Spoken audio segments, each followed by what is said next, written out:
You are staring at the shifting sands of the eastern Nile Delta. The year is roughly 1250 BCE, during the reign of the Ramesside dynasty. Beneath your feet lies a hastily concealed crime scene.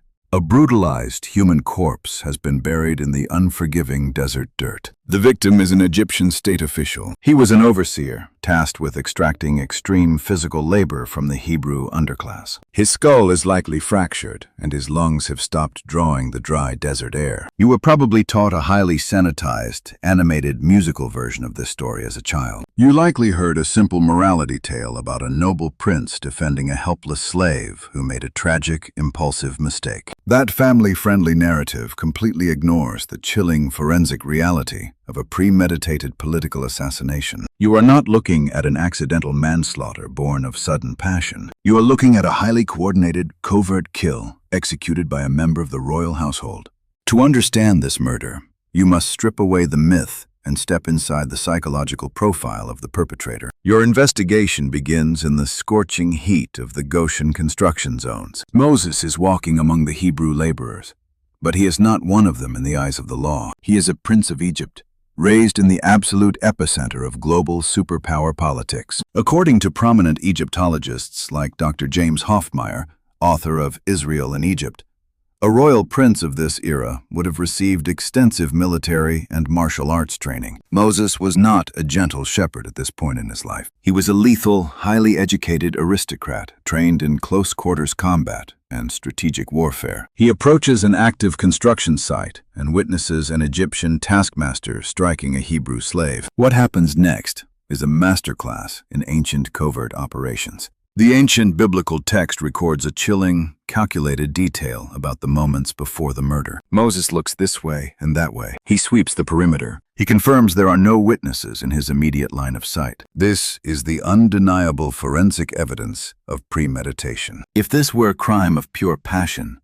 the adrenaline spike would have caused him to strike instantly, blindly. Instead, he assesses the operational security of the environment. Only after confirming the area is secure does he unleash a fatal strike against the state official. How exactly did he kill him? The ancient text simply says he struck the Egyptian down. Given his elite Ramesside military training, this was likely a precise, devastating blow designed to neutralize the target immediately. A broken neck, a crushed windpipe, or a fatal strike with a Kopesh sword. The state official drops dead in the sand. Now you must examine the immediate cover-up of the crime. Moses does not call for medical aid, nor does he report the incident to the local magistrates. He drags the heavy, lifeless body into the loose sand and buries it. He is attempting to erase the victim from the historical and physical record entirely. In the religious worldview of ancient Egypt, this is a fate worse than death. To destroy or hide a body in the sand without proper mummification and burial rites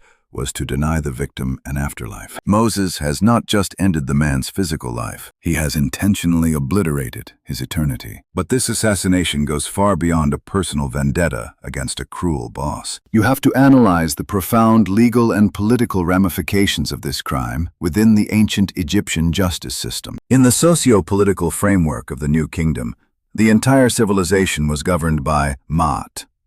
Ma'at was the divine concept of cosmic order, truth, and justice, embodied by the pharaoh himself.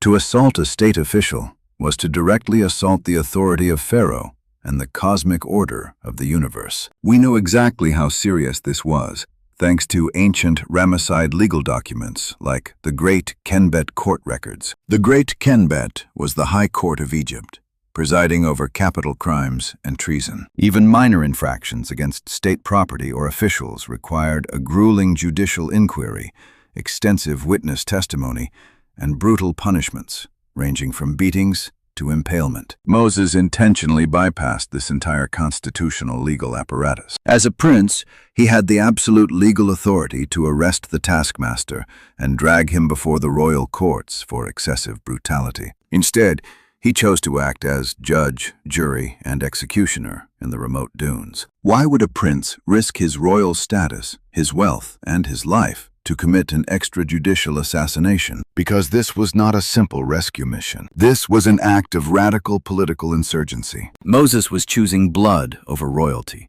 identifying with the enslaved underclass rather than his imperial upbringing. He thought his covert operation was a complete success. The body was hidden, the sand was smoothed over, and the sun set on the crime scene. But the perpetrator made a catastrophic miscalculation. He underestimated the vast, invisible intelligence network of the oppressed slave class. You are now tracking the fallout of the assassination the very next day. Moses returns to the labor camps and sees two Hebrews fighting each other.